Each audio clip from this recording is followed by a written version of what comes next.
as we talked about earlier in the show, back to school is going to be totally different this fall. So I'm going to bring Sarah and Lisa Canning in here now. So Lisa is the author of The Possibility Mom, and she has 8 kids. Sarah, of course, has 4 boys, and I want to chat to both of you about what parents can do to help their kids succeed and help themselves survive the possibility of remote learning in the fall. We want to survive, we want to thrive. Lisa, I'm going to start with you.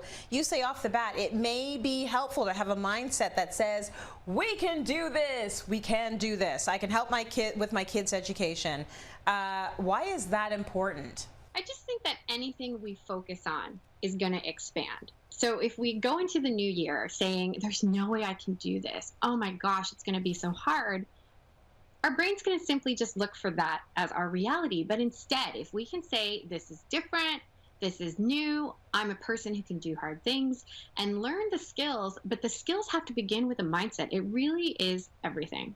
Yeah, I should know better than that, because I was going into the school year thinking, I can't do this. I need to flip that attitude, because attitude makes a huge difference. Now, I know both of you are big believers in scheduling your day. So, Sarah, how can parents create a schedule that'll last longer than the first week back at school? Well, I think the number one thing to do is to get the kids involved in creating the schedule with you. That's what I did. When school came home in the spring, we sat down together and designed a daily schedule. And I made sure to have things that they really enjoyed included in it. Outdoor time, board games, even their video game time was scheduled in there so that they knew that they had breaks to look forward to. And you want to make this really visual for them as well, right? So I've got here like for older kids, I've got a really colorful, fun planner. You can get all sorts of different ones where they're actually writing it down. Again, I think the writing it down part of it's really important. In classrooms, teachers have those big calendars on the wall. You can grab one of those. I saw a bunch at Staples when I was there, actually, and there's wipe-off ones, and they can refer to that throughout the day. It's also great because they're not coming up constantly asking you, Mommy, what's next? Mommy, what do I have to do next? And then for smaller tasks, some kids just really can get discouraged. I have a timer. You turn it on 10, 15 minutes and you say, okay, buddy, this is your task for the next 10 or 15 minutes. And when that alarm goes off, here's what you have to look forward to. So they know that there's a break coming up and you're breaking things down into smaller pieces. Okay, Lisa, this one's for you. What if you're working a 9 to 5 as a parent, but you're also homeschooling? What do you do to try and divvy up that time? So let me first just say that this is definitely influenced by my unique experience of being a working mom of 8 children. So I've got 8 kids, ages 11 all the way down to a 6-month-old baby.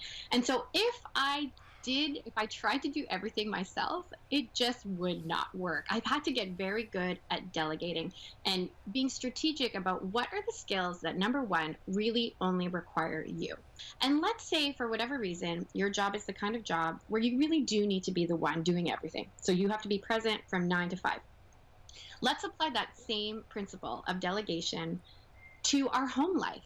Can you get your kids to unload the dishwasher? Can you get your kids to take out the garbage? Can you get your kids to even do things like taking care of younger siblings, or even facilitating some of the homeschool? Older kids can be in charge in some ways of younger kids' experience for appropriate pockets of time. So I really think it comes down to recognizing your gifts, recognizing your skills, delegating in work as well as delegating in the house. Delegate is such an important word, Lisa. Really, really crucial lesson to learn. And Sarah, you say even reach outside of your family for help. Reach outside of your home for help with your kids. Oh, absolutely. You know, I was an elementary teacher for years, and I can't imagine how challenging of a time they're having right now, whether they're prepping to teach remotely or even in a classroom, because I know, they're talking about keeping a distance from your kids, and teachers are used to being on the floor with their students in little groups. And they all love being a teacher, and they want your children to succeed, and they want them to do well. So reach out and ask questions, whether you are confused by the work, which is totally understandable. That happened to me already. Whether it feels like too much work for your child or not enough work for your child, your teachers are there to help you, and they'll come up with a plan that works best for you and your family. Do you have a tip that might help, that helped you get through homeschooling? I mean, you've got 8 children.